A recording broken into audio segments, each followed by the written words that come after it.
میں تیرے سے میں نفرت کرتا تھا، اب تو میرے درمیان میں آیا، اب پتہ چل جائے گا۔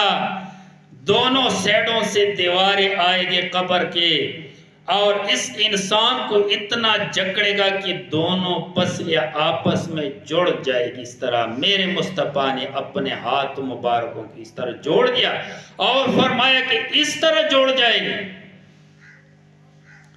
پھر اس کے بعد وہ فرشتے آئے گے، وہ عجیب قسم کی فرشتے، نکیر منکر، اس کے آنکھوں سے آگ نکلتی ہوگی، اس کی زبان اور اس کی آواز کے گھڑک سے انسان کے کانوں کے پردے پھٹ جائیں گے، اتنی خطرناک ہیبت والا۔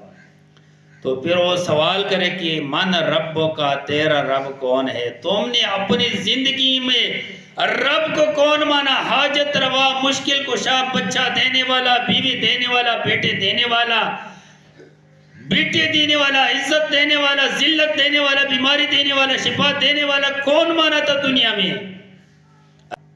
والذی خلقکم من نفس واحدہ، ایک نفس سے تمام لوگوں کو پھیلا دیا زمین پہ، وہ رب ہے۔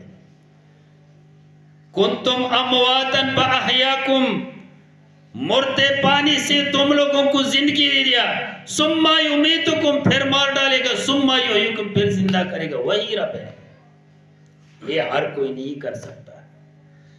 جتنی تم لوگ پکارتے، اللہ تعالیٰ نے قرآن میں فرمایا ایک مچھر کے ایک پر کو نہیں بنا سکتے ماں سوا رب کے۔ تو جس نے رب کو پہچانا نہیں دنیا میں، وہ کیا کہے گا فرشتوں کو؟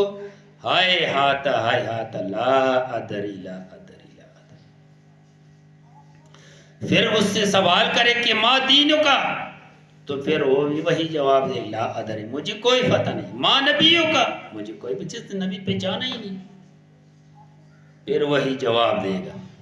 پھر اس کے ہاتھ میں ایک گرس ہوں گی، گرس یہ لوہے کا ایک وزنی وٹا ہوتا ہے، اور اس میں ایک ہتھے ہوتے، وہ آسمان کی طرف اٹھا کے اس کو مارے گا، اس بندے کو۔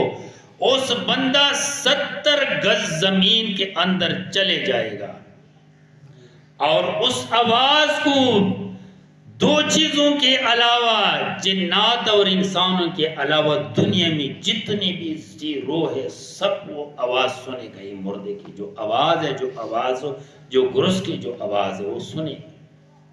انسان اس لیے نہیں سن سکتے، اللہ نے حدیث میں ہے، رسول اللہ صلی اللہ علیہ وسلم، اگر یہ انسان سن لے، پھر یہ انسان مردوں کو دفنانا چھوڑے گا۔